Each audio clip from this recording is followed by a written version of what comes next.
Bunge la Mwananchi. Thank you very much, Mr. Speaker, for this opportunity to be here so that I can weigh in on the raging debate that is going on. Mr. Speaker, sisi kama Wakenya tunafaa tujiulize, why is it that when someone is campaigning for office, they are very brilliant, they know what is the problem, they have ways of solving the problem, but immediately they get into office, they turn into clueless zombies. And Mr. Speaker, we must therefore realize and find out what is the real problem. Because the things we are seeing are merely symptoms. And when you treat a symptom, pain can disappear for some time and it will recur strong next time. Why is it that President Ruto had a plan when he was campaigning, but today he doesn't seem to know what his plan was? Mr. Speaker, I want to agree with my brother Galgalo when he says that there are people from Western and America who have their interest in this country, and they always have a way of ensuring that we have a candidate of their own choosing. Mr. Speaker, you remember Raila Odinga and William Ruto at Chatham House in London in the run-up to the 2022 general elections. And they were both asked the same questions.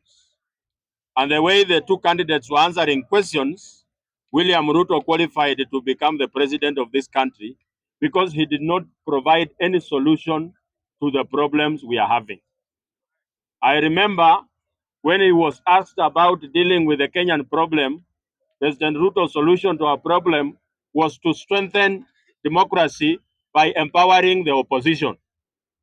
He said that he will make sure that during his presidency, we will have a robust opposition. How does that help you and me? As compared to candidate Raila Odinga, when he was asked about his remedy to the economic problems we have, he talked about one county, one product. That every county has at least one raw material that when well harnessed, we can get our own revenue from there. And he specifically mentioned that as a country we have been depending on aid and grants instead of trade and development and investment. Therefore, we were to revert back to trade and investment so that we get out of the conundrum that we are in today. But let me tell you this.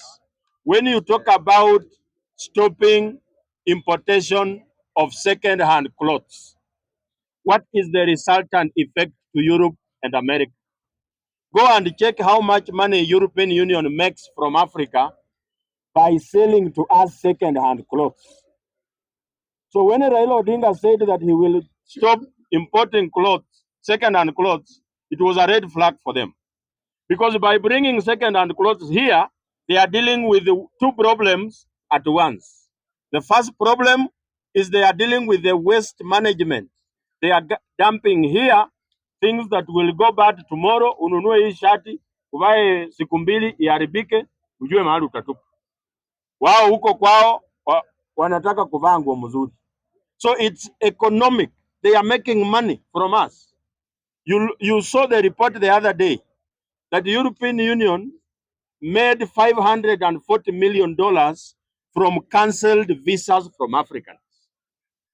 Why is it that you are applying for visas? Because the problem is at home. There are no jobs. So you have to apply for a visa to go to Germany. When I cancel, lakini pesa yako washachukua. So that is why as Africans we keep on having clueless leaders who are a safe pair of hands to people who are benefiting from the mess that we are in as a continent and as a country. That's why today, one, I am very angry with the report BBC brought here, and two, I know that BBC cannot be a solution to the Kenyan problem. The only solution to the Kenyan problem is us ourselves. deciding that we must take responsibility, that we must vote for people who have an interest of working for us. If you are going to vote for a person just because you share an ancestry with them, then you have a problem. And we have identified that there are people we cannot trust. Mr. Speaker, you will realize that in the 2022 elections, President William Ruto was campaigning against the government of Kenya. He was against everything. How comes William Ruto won and became president even when his own government that he had served was against him? Does it mean he's such a very brilliant guy more than the whole government? No, it's because he had support from people who are stronger than our own government. His deep state was deeper than our deep state. I want to finish by saying this. On the day they announced that William Ruto is the president-elect at Bomas of Kenya, earlier that day, America and Europe had issued a travel advisory telling Kenyans, telling Americans and Europeans that we ukiwa Kisumu, toka. Ukiwa Mathare, toka. Ukiwa Kibra, toka. Because chaos zinaweza tokea, wangwana waanze kurusha mawe. But we had one American and one European at Bomas. However chaotic the place was, they never left. Meg Whitman and the commissioner from Britain. Na ilikuwa inakaa volatile pale Bomas, mpaka rungu zilikuwa zinatembea, Chebukati anapapaswa kwa kipara. Why is it that Meg Whitman did not leave? Because Meg Whitman was there with one interest, William Ruto to become president. And he became president. Today we are facing all these problems, not because William Ruto cannot work for us, because he's a puppet, a protege. Na sisi lazima tuseme, nikimalizia Mr. Speaker, mambo ya hapa nyumbani. Iko mambo mingi nimeona ndugu yangu Kaluma. Anaitwa Kaluma. Yes. Amesema the details in the BBC report are inaccurate. I wonder what is inaccurate in that report. Because did Eric Shieni die? Yes, he died. So when the report says he died, is it inaccurate or accurate? It is accurate. So hao wangwana waache chase hashtags. Argentina, Pope anatoka Argentina. Argentina did not send 50 people. Sisi wa Kenya tulituma watu 50 kwenda kulia Pope.